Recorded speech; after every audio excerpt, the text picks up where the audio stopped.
tracking Idalia this morning, and if you're just waking up with us this morning, major breaking news: Idalia is now a monster Category 4 storm. It is a Category 4 hurricane. This is for perspective.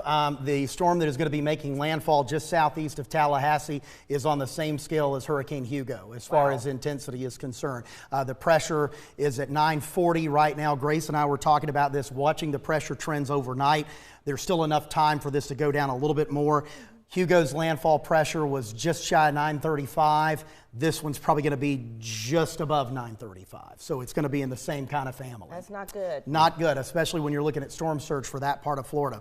Let's show you what's going on right now with a live look out over the historic Charleston waterfront this morning as we are tracking showers and thunderstorms. You can see some of the lightning flashes there already as we've got a new complex of thunderstorms about to move on shore or move to the north out of Beaufort and Colleton counties. This is Hurricane Idalia making its close approach now to the Florida Big Bend.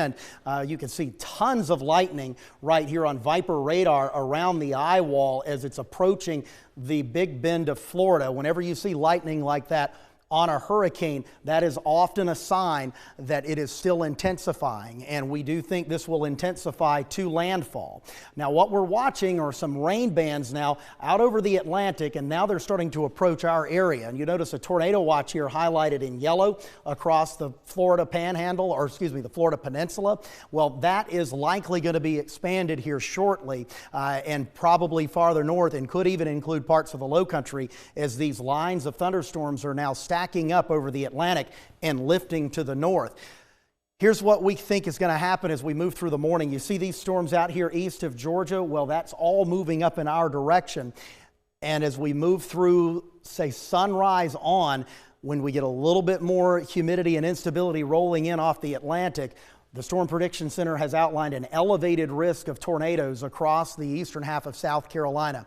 If you joined us Monday morning, that was one of the first things that I talked about with this, as it is making landfall on the Gulf Coast.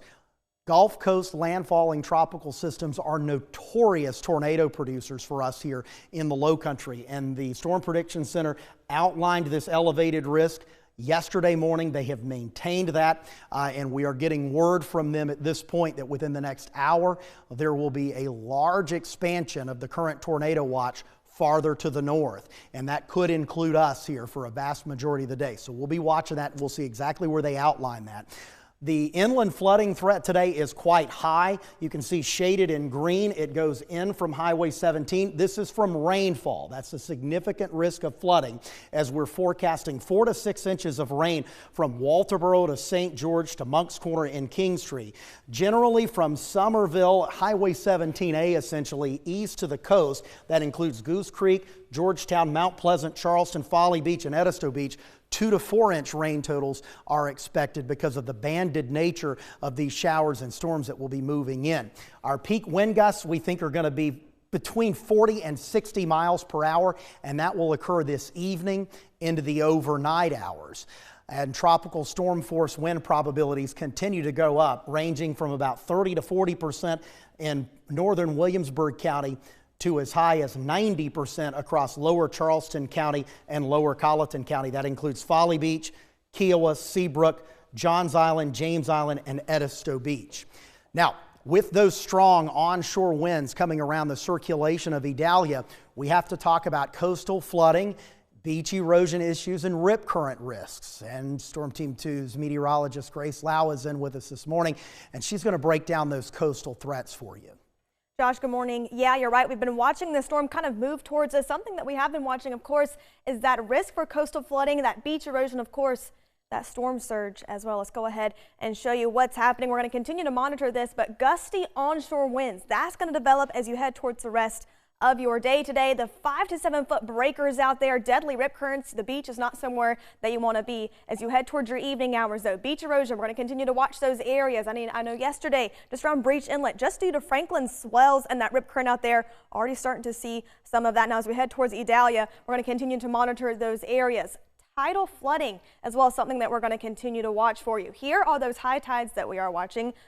This morning around 8 o'clock, a minor flooding stage. Now on top of that, we do see some rain on top of this. What's going to cause those problems, especially those downtown areas, low-lying areas. Now as you head towards your evening hours, take a look at this. Major flood category 8.3. Even if we don't have rain on top of this by the evening hours, we're going to continue to watch this. If you have those coastal sunny flooding days, you're going to see this later as you head towards your evening. Now, Josh, I know that you have that hour by hour for us as well. Yeah, we do. Let's kind of walk you through a couple of things this morning that we're watching as those rain bands begin to move in. Between now and noon, we're going to start to see those move on shore. So that's what we're going to be watching as we head through the day for the potential of isolated tornadoes. Of course, you're going to have gusty winds with these and the heavy downpours. Notice, though, as we move into the afternoon and evening, these continue, and it becomes a little more broken as we move into the evening hours, except back toward I-95. It looks like that's where the shielded heaviest rain is going to occur, and that's why we're concerned about inland flooding. The good news is the core of this moves out of here fairly quickly, and by the time tomorrow arrives and we're waking up, we just have backlash showers and some gusty winds. But I got to tell you, we may even see some sunshine peek out as early as sunrise tomorrow in some areas. At least that's my hope. If not by then, by the middle part of the day, we're going to be done with this, and we're going to be looking forward to a fairly nice holiday weekend. Thank you, Josh. Well, if you are heading out early this morning for your work day or your school day, of course, you want to stay weather aware out on the roadways this morning. But in terms of any accidents or slowdowns, we're in pretty good shape so far this morning.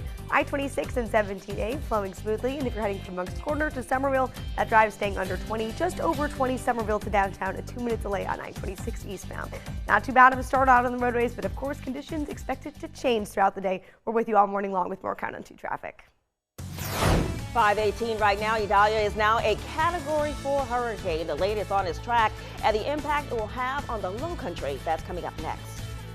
And you're taking a live look now on Clearwater Beach in Florida, looking relatively calm there, but the surf is looking rough. Storm surge is expected throughout the morning. Count on News 2 for updates as we get you through the storm today.